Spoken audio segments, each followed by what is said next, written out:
Manchester United တို့အနေနဲ့ Crystal Palace အသင်းရဲ့အိမ်ကွင်းမှာထပ်ပြီးတော့ရုန်းကန်သွားရအောင်မှလည်းဖြစ်ပါတယ်။အားလုံးပဲမင်္ဂလာပါ Cashport ကနေပြန်လည်ပြီးတော့ကြိုဆိုပါရစေ။ကျွန်တော်တို့ဒီတစ်ပတ်တနင်္ဂနွေနေ့ညအစောပိုင်း6နာရီခွဲအချိန်မှာဆိုလို့ချင်းတော့ Premier League ပွဲစဉ်73ရက်တာအကောင်းဆုံးပွဲစဉ်တွေထဲကတစ်ပွဲဖြစ်တဲ့ Crystal Palace အသင်းနဲ့ Manchester United အသင်းတို့ရဲ့ပွဲစဉ်ရှိတယ်။ Crystal Palace တို့အနေနဲ့ United အသင်းကိုအိမ်ကွင်းမှာလက်ခံပြီးတော့ရှင်ပြိုင်ကစားရမှာလည်းဖြစ်ပါတယ်။ကျွန်တော်တို့ Palace ဆိုတာကဒီလက်ရှိမှာဆိုလို့ရှိရင်လည်းအသင်းရဲ့ကစားပုံရောစွမ်းဆောင်ရည်ပိုင်းတွေကတကယ်ကိုကောင်းတဲ့အသင်း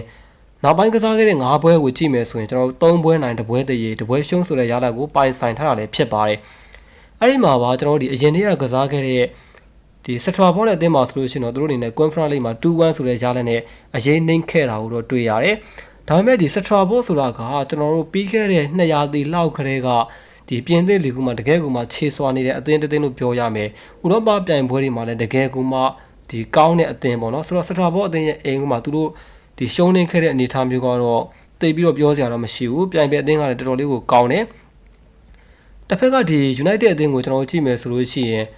United ကတော့လက်ရှိနောက်ပိုင်းပွဲစဉ်တွေမှာဒါရာသီအစကပုံစံမျိုးတွေကိုကျွန်တော်ပြန်ပြီးတော့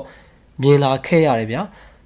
သူတို့အနေနဲ့ဒီ Liverpool, Brighton တို့လိုအသင်းမျိုးတွေကိုအနိုင်ရရှိခဲ့သည့်တိုင်အောင်နောက်ဆုံးကစားခဲ့တဲ့3ပွဲမှာဆိုလို့ရှိရင်တော့ရလဒ်ပိုင်းတွေကပြန်လည်ပြီးတော့ဆိုးဝါးလာတယ်။ရလဒ်ပိုင်းတင်ဆိုးဝါးလာတာလားဆိုတော့မဟုတ်သေးဘူး။အသင်းရဲ့ကစားပုံကစရာသီအစကပုံစံမျိုးကိုကျွန်တော်တို့ကပြန်ပြီးတော့မြင်လာခဲ့ရတာ။ဘာဖြစ်ချင်တာလဲဘာလုပ်ချင်မှန်းကိုမသိဘူးဆိုတဲ့အနေအထားမျိုးပေါ့နော်။တော်တော်ကြီးကိုပြန်ဆိုးလာတယ်။အဓိကအဆိုးဆုံးကတော့ကျွန်တော်နောက်ဆုံးကစားခဲ့တဲ့ Everton အသင်းနဲ့ပွဲစဉ်ကအဆိုးဆုံးပဲ။အဲ့ဒီမှာဆိုလို့ရှိရင် United တို့တွေနဲ့ဗျာကံကောင်းထောက်မလို့ကိုကဘာမှမလုပ်ရဘဲနဲ့တောင်းမဲ့ Everton အသင်းကကစားသမားတွေအချင်းချင်းပြဿနာတက်ပြီးတော့ကိုထီလက်ရောက်တွေလှုပ်လို့ဒိုင်လူကြီးက Everton အသင်းရဲ့ဒါကွင်းလယ်ကစားသမားကိုအနီကန်းနဲ့ဓာတ်ရိုက်ပြထုတ်ပယ်ခဲ့တယ်73မိနစ်ကလေးကနော်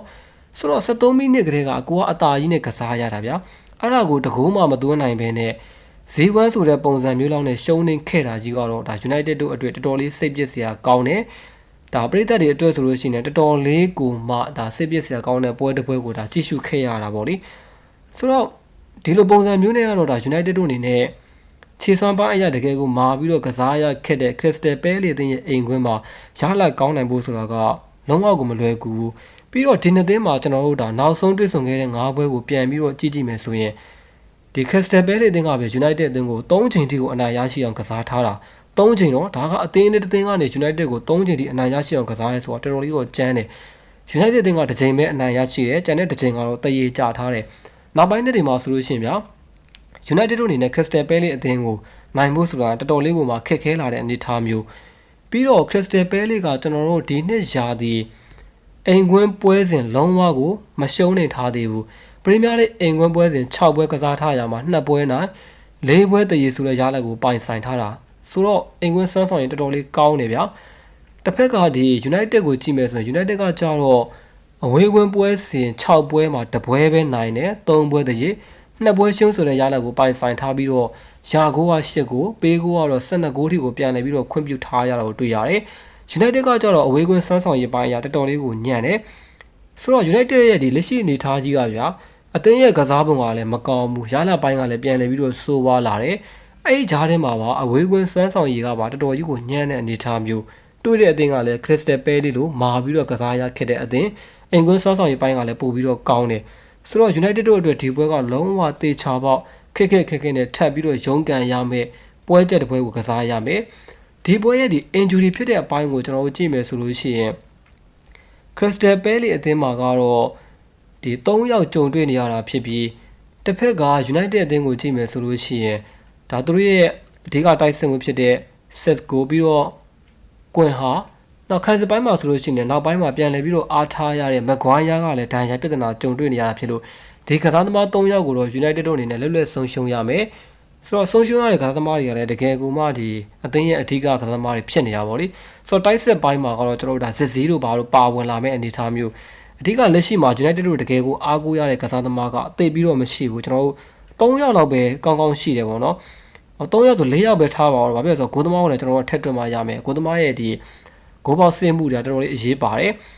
ဒီမှာဆိုလို့ရှိရင်ကျွန်တော်တို့ဒီအန်ဖွင့်ဖို့ရှိမယ်ဗျာတော်တော်လေးအားကိုးရတယ်ဒီအတိုးအလှုပ်တွေနောက်ဂိုးပေါက်ကန်သွင်းမှုပါဆိုတော့တကယ်စိတ်ချရတဲ့ကစားသမားပြီးတော့ အာမက်ကလက်ရှိမှာတော်တော်လေးကိုအားထားရတယ်ပေါ့နော်သူရဲ့ဒီအလိန်အခေါက်လေးတွေမှာလည်းမစိုးဘူးပြီးတော့ဖန်တူးမှုပိုင်းမှာတော်တော်လေးကောင်းတယ်တခါတည်းဆိုရှင် area ပြင်ပကကန်တဲ့ကစ်ချက်တွေဆိုရင်လူနဲ့တောင်မှတော်တော်လေးပြင်းတယ်ပေါ့နော်ပြီးတော့ဖာနန်တက်ဒီကစားမ၄ယောက်ပဲရှိဒါမှမဟုတ်ဖာနန်တက်ကတခါကျရင်အပိုင်ဘောကြီးစောက်တူတဲ့ကန်တဲ့ကောင်ပေါ့နော်ဒါမျိုးလေးတော့ရှိတယ်ဒါပေမဲ့ကွင်းလက်မှာလည်းသူမပါလို့ကမရပြန်ဘူးဟိုတိုက်ဆက်ကစစ်စည်းဆိုတာတော့အားလုံးသိရတဲ့အတိုင်းပဲဗျအရန်ကြီးတော့လည်းမျှော်လင့်နေလို့မရဘူးကြံတဲ့ကစားသမားတွေကတော့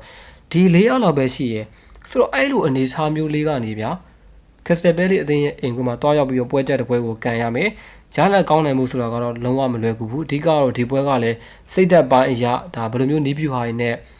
ပြောင်းလဲပြီးတော့ကန်မလဲဆိုတော့ကျွန်တော်ထပ်ပြီးတော့စိတ်ဝင်စားကြည့်သွားရမှာလည်းဖြစ်ပါတယ် United ပြည်သက်တွေကဘယ်လိုမျိုးမြင်ကြလဲ Crystal Palace အသင်းရဲ့အိမ်ကွင်းမှာကိုယ့်ရဲ့ဒါ Manchester United အသင်းကဘယ်လိုမျိုး